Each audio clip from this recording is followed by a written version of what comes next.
सभी मेरे आदरणीय धर्म प्रेमी बंधुओं को योगी सुखदेवनाथ की तरफ से हाथ जोड़कर ओम शिव गोरक्ष योगी आदेश, ओम नमो नारायण, जय श्री राम। आज एक हमारे बंधु का मैसेज आया कि गुरुजी आप लोग नाथ संप्रदाय से हैं तो आप लोग आदेश का प्रयोग अभिवादन में क्यों करते हैं? आदेश का मतलब क्या होता है? कि आदेश का मतलब केवल आज्ञा देना होता है? देखिए सज्जनों, प्रत्येक संप्रदाय का अभिवादन करने का अपना अपना एक तरीका है। जैसे हम दशनामी खड़दर्शनी सन्यासी महात्माओं में जाते हैं तो वो लोग ओम नमो नारायण बोलते हैं।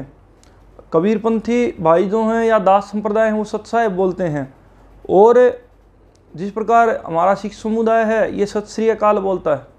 हमारे नाथ संप्रदाय के अंदर किसी भी जाति धर्म या मजहब को विशेष स्थान न देकर केवल योग को ही मुख्य स्थान दिया गया है। इसलिए हमारे जो साधु गुण के नाम के आगे भी योगी लगता है। आप देखेंगे जैसे अन्य साधु गुण के आगे स्वामी या अन्य उद्बोधन लगते हैं, लेकिन हमारे आगे हम लोग योगी शब्द लगाते हैं, क्योंकि योग अपने आप में एक विशेष और परिव्राट सत्ता है। भगवान कृष्ण अर्जुन को कहते हैं कि ज्ञानी से भी अधिक योगी है, कर्म करने वाले से भी अधिक योगी है, तपस्वी से भी अधिक योगी है, इसलिए है अर्जुन तू योगी बन जा। क्योंकि योग हमें समत्व सिखाता है। ये एक सृष्टि को समभाव से और समरस भाव से देखने की भावना और जीव मात्र में प्रेम हमें सिखाता है और एक व्यक्ति को पूरी समष्टि से जुड़ने का एक आधार प्रदान करता है।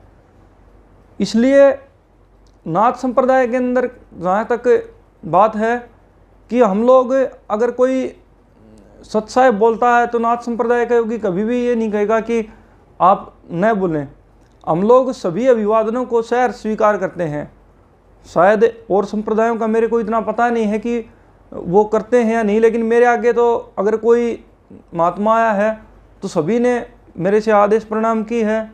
मैंने भी आदेश बोला है, ओम नमो नारायण भी बोला और बोलता हूँ, क्योंकि अभिवादन एक अलग प्रक्रिया है। अब अगर हम आदेश शब्द को देखें तो ये वेद का शब्द है। वेद में आदेश शब्द परमात्मा का उस जीव के प्रति, हम सब के प्रति एक आदेश है, जो कि एक परिव्राट और पूरे जो सत्ता है परमपिता परमात्मा की पूर्ण सत्ता के अंदर जो सृष्टि का विधान है उसके अनुरूप चलने के लिए जो परमात्मा ने हमें ज्ञान दिया है उसके ऊपर हम चलें। नाथ संप्रदाय के अंदर गुरु गोरक्षनाथ जी महाराज ने सिद्ध सिद्धांत पद्धति का वर्णन किया। उसके अंदर 6 खंड हैं या अध्याय कह लीजिए। उनमें जो अंतिम 2 अध्याय हैं उनमें नित्यावधूत लक्षणम नाम से अध्याय है, जिसके अंदर गुरु गोरक्षनाथ जी महाराज ने आदेश शब्द की महिमा का बखान किया है। क्या है आदेश शब्द? गुरु महाराज गोरक्षनाथ जी कहते हैं कि आत्मनेति परमात्मनेति जीवात्मनेति विचारणे त्रयणामान्यक्य संभूरिति आदेशिति कीर्तित। अर्थात आत्मनेति परमात्मनेति, आत्मा इति परमात्मा इति, मतलब आत्मा परमात्मा और जीवात्मा इन तीनों का समरसता का अगर हम विचार करते हैं और इनके ऐक्य को बोध करवाने वाला जो शब्द है भगवान शिव, उसको आदेश कहते हैं। ये आदेश शब्द किस प्रकार से बना है? नाथ संप्रदाय के अंदर भगवान शिव को, गुरु गोरक्षनाथ जी को ही आदि योगी कहा गया है। कहा गया कि आप पे गुरु आप पे चेला, वहीं गुरु हैं और वो स्वयं ही शिष्य हैं। इसलिए आदि प्लस ईश, आदि में जो ईश्वर है, जो सबका आदि कारण है, जो परमपिता परमात्मा है, उसको आदिश कहा जाता है। उसी से अब भ्रंश होकर ये आदेश शब्द बना है। इसका मतलब वही है जो आप सत साहिब बोलते हो कि जो सत स्वरूप है परमात्मा वो, या फिर सत श्री अकाल जो काल से परे है वो, उसी को हम आदिश या आदेश बोलते हैं।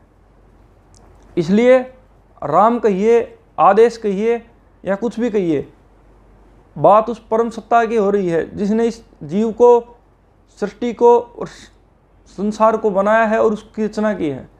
दूसरी बात, जो आदेश शब्द है इसका प्रतिपादन करते हुए गुरु गोरक्षनाथ जी कहते हैं कि जो व्यक्ति सिद्ध योगियों का इस आदेश शब्द के द्वारा अभिवादन करता है उसके समस्त बंधन और राग द्वेष से निवृत्ति हो जाती है, क्योंकि आदेश शब्द अपने आप में संपूर्ण सत्य है। अगर आप किसी योगी से अभिवादन करते हैं तो ये हमारी नैतिक जिम्मेदारी है कि हम उन्हें आदेश शब्द के प्रयोग से ही संबोधित करें, क्योंकि योगियों के लिए आदेश शब्द एक अलंकार है, श्रृंगार है। ये आदेश शब्द उस आत्मा, परमात्मा और जीवात्मा के एक होने का यानी कि योग का हमें बोध करवाता है, और जो आदि ईश्वर है जिसे आत्मा मिलकर के परम तत्व को प्राप्त करती है उसका द्योतक ये आदेश शब्द है। इसीलिए गुरु महाराज गोरक्षनाथ जी कहते हैं कि अगर व्यक्ति को सिद्धियों के पार जा करके उस परम शून्य में, उस परम पिता परमात्मा में लीन होना है तो इस योगाभ्यास को करे और इस आदेश शब्द का अभिवादन कर, केवल अभिवादन ही नहीं बल्कि जीवात्मा का, परमात्मा का और अपने स्वयं के स्वरूप का चिंतन करे, उसका अभ्यास करे और परम तत्व को प्राप्त हो।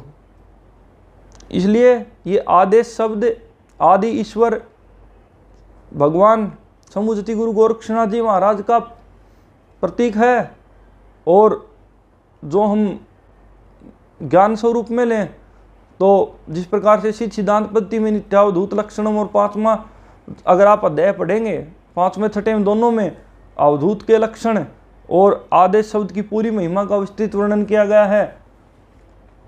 तो इस प्रकार से आप जान लें कि ये जो आदेश शब्द है ये साधुओं के लिए एक अभिवादन का शब्द है, और नाथ संप्रदाय के ही नहीं, यदि कोई योगी है तो उसके लिए भी आप आदेश शब्द का प्रयोग कर सकते हैं। लेकिन कम से कम यदि कोई नाथ संप्रदाय है, चाहे वो अघोरी हो, ओगढ़ हो, शैव संप्रदाय से हो या फिर आप कह लीजिए दर्शनी साधु हो, तो खासकर दर्शनी साधु के लिए तो आप आदेश शब्द का ही अभिवादन करें, क्योंकि ये हमारी आदिकालीन परंपरा है। हमारे गुरु लोग इसी परंपरा का निर्वहन करते आ रहे हैं और ये आदेश शब्द भी इसी परंपरा का द्योतक है। सभी भाइयों को ओम शिव गोरक्ष योगी आदेश।